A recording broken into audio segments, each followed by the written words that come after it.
Hi, welcome back to another edition of Lipper's Fund Flows Insight. My name is Tom Roseen. Thanks for joining me today. I'll be reporting flows for the weekend of Wednesday, August 30th, 2017.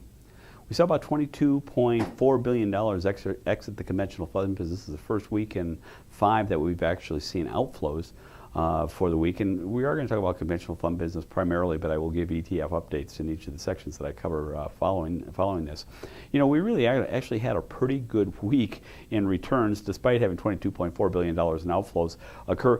And I think the pretty good week, by the way, from a market standpoint, from a performance standpoint, was, you know, basically despite having really bad news, Hurricane Harvey devastating the Gulf of Mexico, particularly Houston and Texas, going through to Louisiana and then Lake later on. But that, and also North Korea firing another missile above Japanese airspace, and basically some nervousness about the Jackson Hole meeting. You know, basically the Federal Reserve Board had its annual meeting up at Jackson Hole.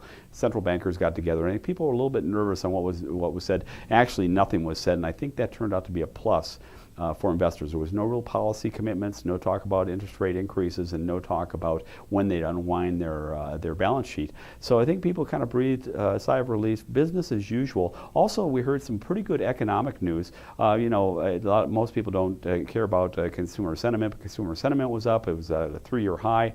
And then also we saw, and I think this is what was the encouraging news, the ADP numbers on private sector employment basically came in much higher than expected, 237 versus 185. So I think that was kind of a good thing overall for the market. And the last piece, I think people breathed a sigh of relief, so to speak, is that after the North Koreans launched their missile, actually President Trump had a measured response, and rather going into his fire and fury rhetoric that he did in the first time, he was a little bit more reserved. And I think investors, you know, breathed a sigh of relief. So we saw the major indices actually all go up for the week. That said, that did not pan out to flows into equity funds. And we'll talk about that as we go into our breakouts. Let's take a look at our macro groups to see how the news actually panned into flows for mutual funds. Equity funds saw about $3.1 billion in outflows. Taxable bond funds, on the other hand, actually saw inflows, but only to the tune of about $323 million. Not a big number there. Muni bond funds saw about $264 million in inflows. But the big story, and the reason we saw the outflows, was money market funds saw about $19.9 billion in outflows. And again, that's one of the first weeks that we've seen in probably 5 or 6 where we saw big money market outflows. So that was kind of boded well. People were trying to put money, put it to work. Back into the markets, and we saw that with an increase in ETFs as well. We'll talk about that in a second. Let's go ahead now and take a look at our equity fund universe to see how that panned out.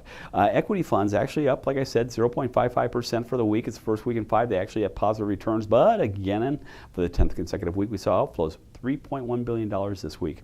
How this actually broke out is we took a look at domestic equity funds, and domestic equity funds saw about $3.6 billion in outflows, the 35th consecutive week that they've seen money leave their coffers, despite having a 0.67% return. Now, as we've been talking about over the past several weeks and months, non-domestic equity funds saw inflows, this time only for the 2nd consecutive week, but it's had a long trailer right before that of inflows as well. Basically, we saw $539 million go into the non-domestic equity side, and that certainly has been the story as of late. If we broke this down a little bit more, we saw that basically large cap funds saw outflows about $1.9 billion. That certainly has been the trend as well. And then on the flip side, when we take a look at non-domestic, we look at international only focused funds. So we get rid of the global impact there, global funds. We saw they took in about $701 million. So it wasn't a complete loss on the equity side for mutual fund investors. Again, a preference to go to international markets and away from domestic markets.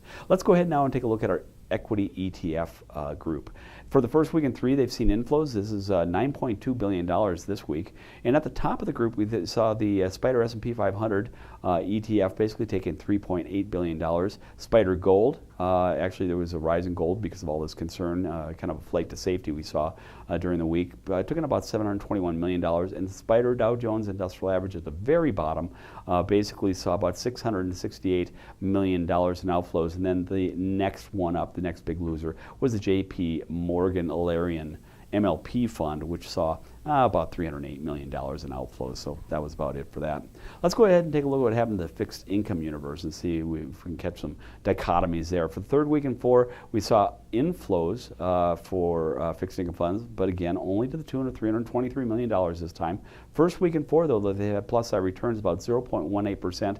Again, I think people are a little bit hesitant ahead of the Fed annual meeting in Jackson Hole, Wyoming, and so that might have given a little bit of kickback. They actually had a 0.18% return, which was, again, I think on the strong side considering what was going on.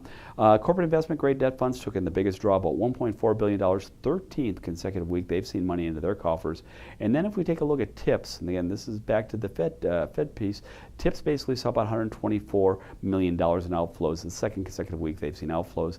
And at the bottom of the barrel, high yield funds saw about $800 million leave their coffers. Let's go ahead and take a look at the ETF side of the fixed income universe to see what happened there. $1.8 billion of inflows. Basically, it's the 8th consecutive week of net inflows for that group.